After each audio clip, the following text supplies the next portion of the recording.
Hello, everyone. Welcome to IA Simplified. IA Simplified is a podcast series where we showcase industry leaders to discuss the impact of intelligent automation on SME and mid markets.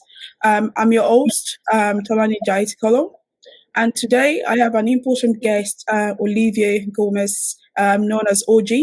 So anyone that OG needs no introduction. It's always like if you've seen a stamp like OG approved or all over LinkedIn, you know your content is bomb. So I'm very excited to have Olivier here, and we're going to be talking about building trust with intelligent automation outcome-based contract. OG, welcome to IA Simplified. We're happy to have you here. Thank you. I'm really happy to be here. This is going to be a good conversation. I'm excited. OG, could you tell us a little bit about yourself? Sure. So first of all, I'm French. I live in France. I've been doing automation, all kinds of automation for the last 20 years. One of the things that is really important for me is to make sure that we look at automation with a business angle, i.e., I try to avoid talking about technology as much as possible, and I like to focus on what I call the result or the outcome. So I typically have a technology agnostic approach to the conversation. Why? Because I think it is important that we articulate very well what it means to do automation in terms of impact for the business, in terms of impact for the customers and for the employees, right? So that's really important.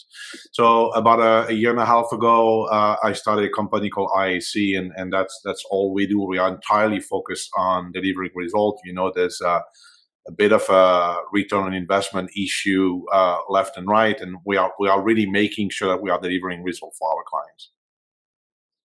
I love that. And I think the reason why I brought you here is just I've loved your content so far, and most recently you've started talking about outcome based contract, and I'm really keen because anyone that's come from the RPA side, how contracts are being done. It's completely different from what you call the outcome based contract. Mhm. But just to kick us off there, could you just tell us a little bit about the outcome based contract? What is outcome based contract? Yes. So this is very simple, actually. The idea here is to be able to commit on result with the client. So instead of selling a piece of technology, instead of selling implementation, instead of basically selling a project, we are focusing on selling results. And conceptually, this is something that is happening already in many industries, and this is something that we did not do in that industry, I would say, up till now. The reason was this was a brand new industry innovation phase, as I call it. And it was a little bit tricky to be able to anticipate what the result would be. I think we are now in that industry for almost 10 years. RPA is almost 10 years old.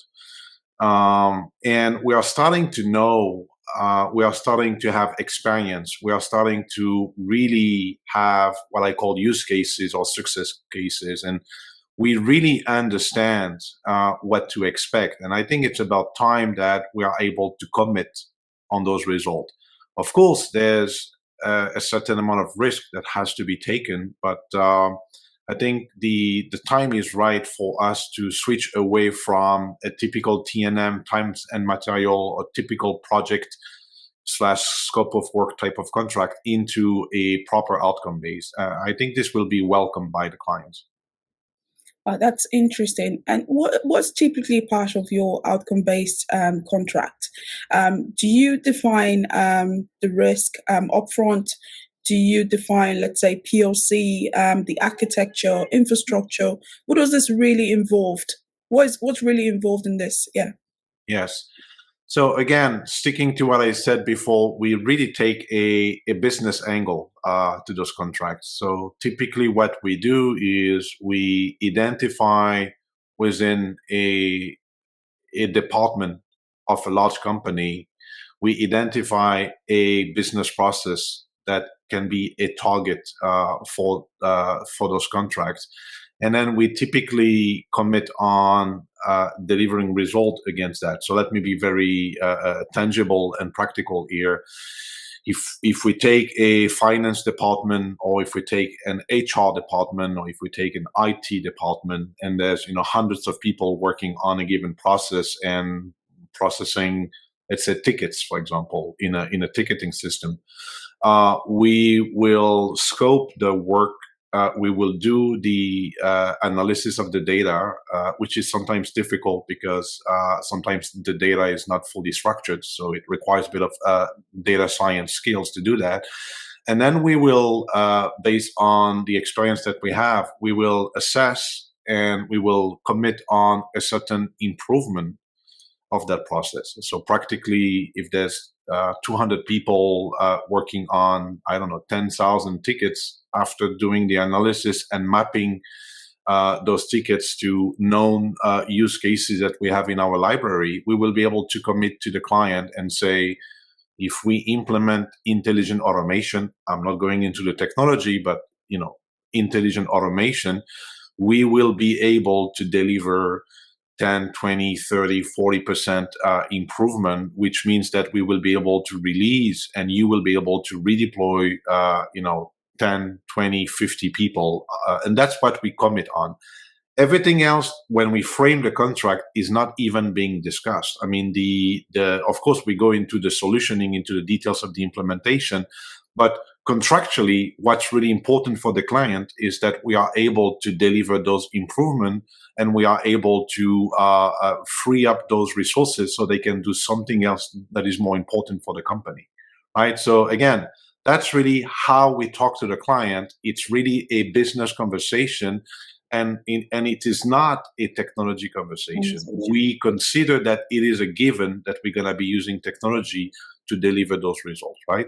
So again, that's really important for people that are typically very technical, to understand that we are not talking about infrastructure. We are not talking about a given software vendor. We are not talking about, all of that will happen downstream once we have demonstrated to the client that it is possible to improve their operation, to automate their operation, and it is possible to, as I said, release, redeploy a certain number of people. That is where the conversation happens with the client.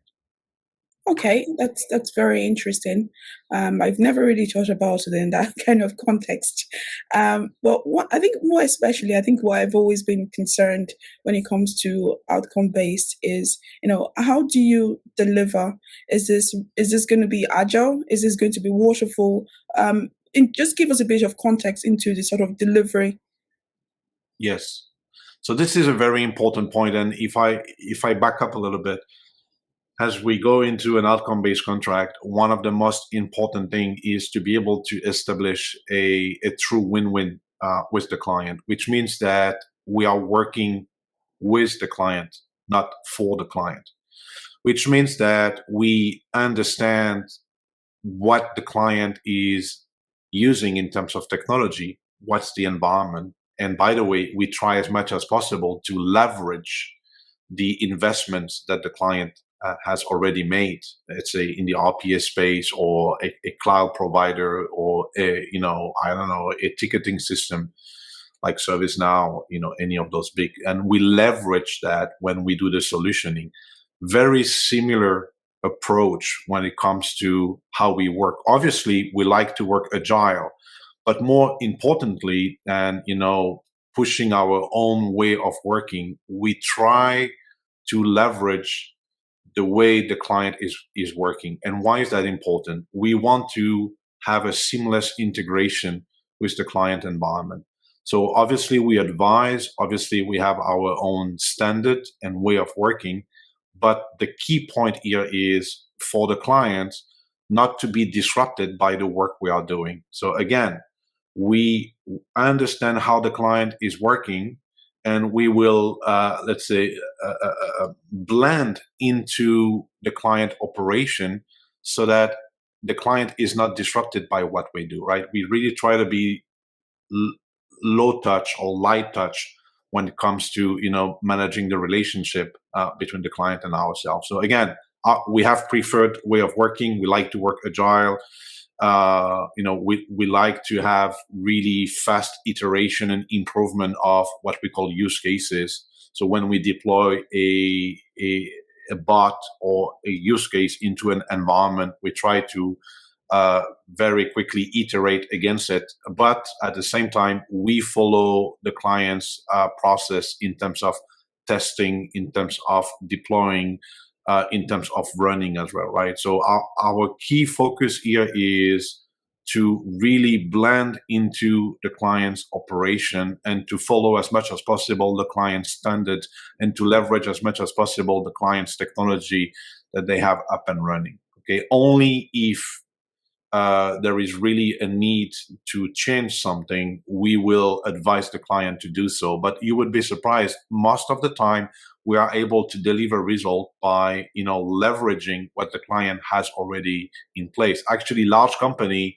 have too many standards, too many technology, too many of everything, right? So it's not really an issue for us to find within the client environment what we need to deliver results. Okay, that's very interesting. I think I'm going to quote you in one of your words because every time I've watched a video that you've talked about outcome-based contract, you've always used this word win-win, right? So I want to open up that that Pandora box or whatever you might call it. I want to open that up. When you talk about win-win situation, right? You're talking about both the company wins and both your company as well wins. And in terms of winning, my understanding of the outcome based, you're talking about sharing the risk. You're talking about sharing. I don't know in some scenarios, maybe sharing incentives and all of that. Can you throw some shed more light into what kind of risk your company shares with another company that you partner with? Yes. So so this is all about what I call de-risking the client. Um, the first risk that the client is taking when they do technology project is a financial risk, and this is a very big risk that they are taking, right? So in the past, they had to go with a lot of upfront investment. Nowadays, with subscription-based model, the upfront investment is a lot less, but still, right? The expectation by default is that there's a lot of money that has to be paid, and hopefully some result will be there. So that's number one risk that is really, really important.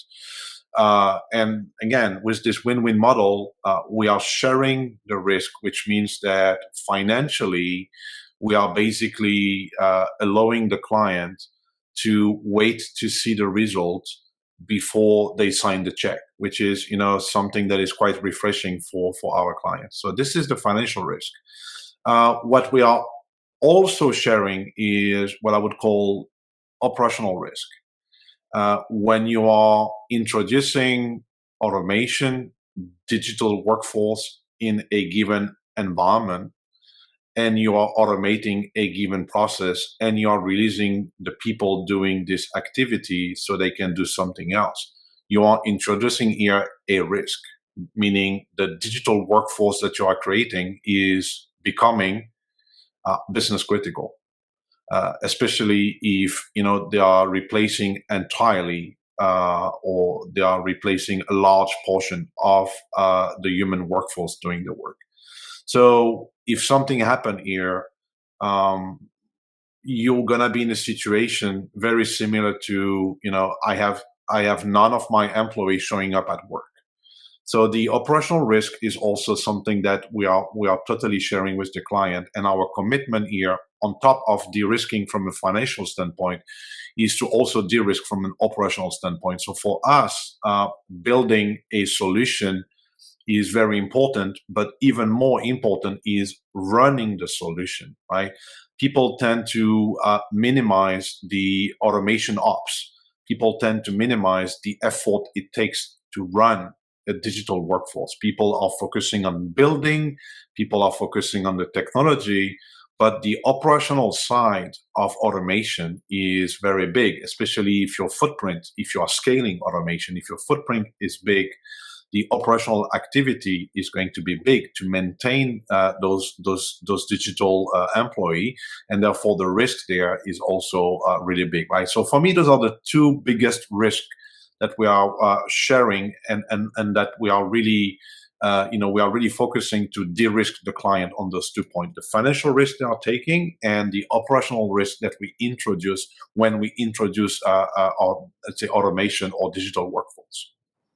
That's interesting. And I think there's so many things I want to unpack a lot of things you said there.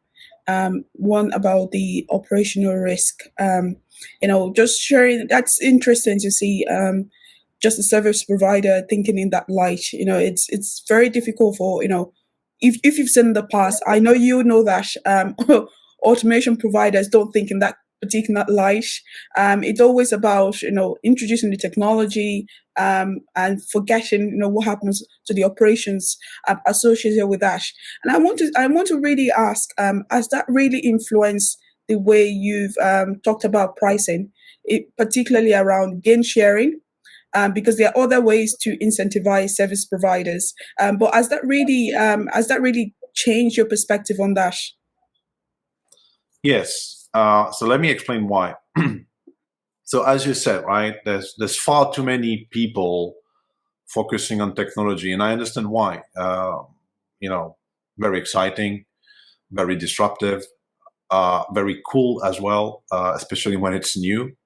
But again, as we start getting serious with automation, meaning we start scaling, it becomes a core component of company strategy moving forward. It's actually a large chunk of the digital transformation.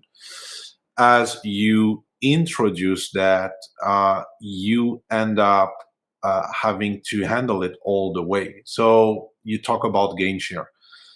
Gain share is an extreme form of outcome-based model.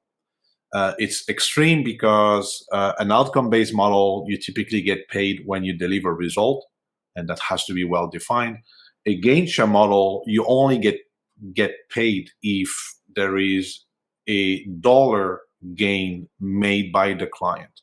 So typically what we see when we introduce a solution, a robot running somewhere, is that at the beginning, that robot or that solution is doing very well in the environment. And then as the environment is evolving, as the environment is changing, worst case scenario, that solution will stop, which is very visible, and then it will get fixed. And as I said, it's an operational risk. But there's other situation, which is what I call the ROI leakage, which means that the environment is changing, and then the robot is actually performing, but less and less good.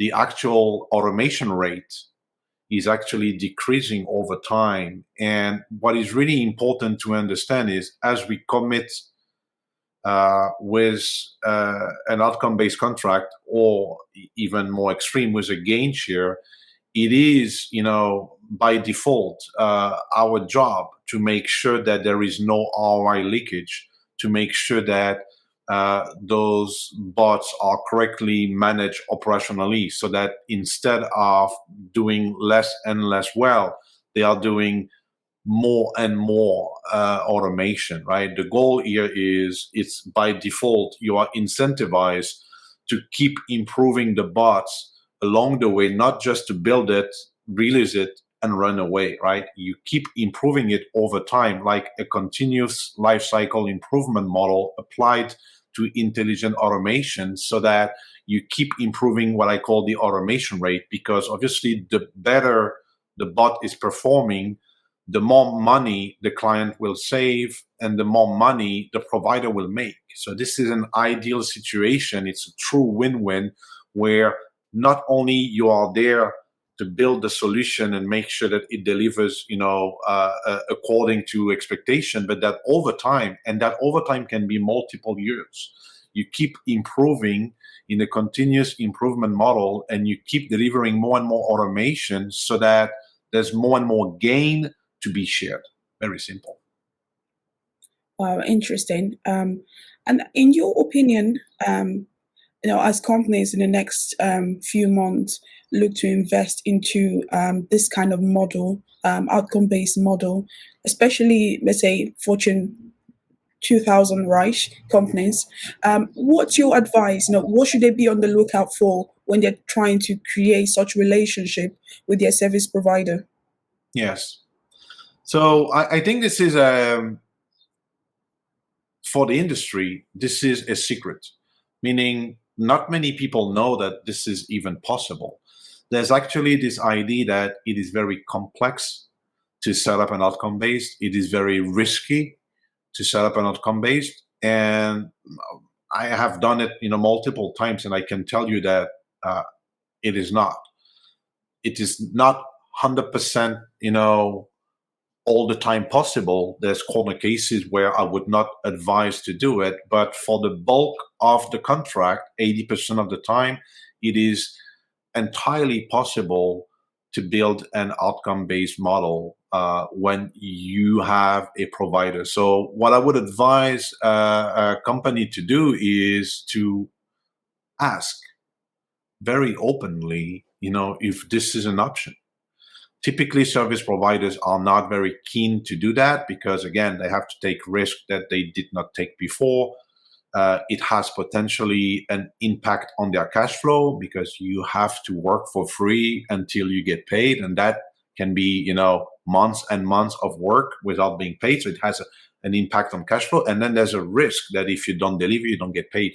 So the point here is, I am here to make some noise for people to know, for people to inquire, and for people to ask, is this possible? My let's say, view here is, if you are asking your service provider about it and they start telling you that it's not possible, it's very risky, it's not a good idea, this is probably because it's not a good idea for them, but it doesn't mean that it's not a good idea for you. So, maybe it's time to look for another provider or start asking questions around to see, whether someone else is willing to do that. Okay. Would you think, in your opinion, that SMEs and mid-market can leverage such relationship? Because I think this would really work for large organizations, but will SMEs and mid-market be able to leverage outcome-based? So it is obviously something that works best with larger company, because obviously there is a need here to have a certain amount of activity to be automated for the gain to be significant enough. But I don't see why this would not work for the SMB market. The important point here is to find inside your company. You don't have to be 20,000 people, right? To attract a provider that will provide, a solution inside an outcome-based model. All you need is to have what I call a consolidation point. A consolidation point inside your delivery, inside your operation, is basically an activity that, let's say, more than 20, 30, 40 people are doing. And if you have such a consolidation point, whether it is, again, in the supply chain department, in the finance department, in the HR department, in the IT department, in your core operation, if you are so small that you don't have those departments, as long as you have a consolidation point where you have many, many people doing the same thing, and by many, many people, I'm saying, let's say 20, 30, 40 people is good enough, then you have a story. Then, you can talk to a provider that can look at this process and that can try to automate, 20, 30, 40, 50% of it. Of course, if you are going to ask a service provider to sign an outcome-based contract and you are trying to automate a process that is done by one FTE, obviously that will not fly, right? So there's a minimum critical mass that needs to be available, but I'm sure that we can find that critical mass inside the SMB space. Okay, I think I've really enjoyed talking with you, OG. It's always very insightful every time we get to chat. But we have to come to the end. There's always going to be, more conversations in the future, and I want people to be able to connect back to you. How do they, follow your company? How do they follow your works? Just give us a bit of, a few words there. Sure, sure. So obviously, you can find us on LinkedIn. We are really trying to create content to push to educate the market around that space. So you can follow us on LinkedIn. You can find us on the web, iac.ai. You can drop me a mail, olivier at iac.ai, and we can have a conversation, right? And we can definitely assess your situation and help you. You can obviously, and this is, buy the book if you did not.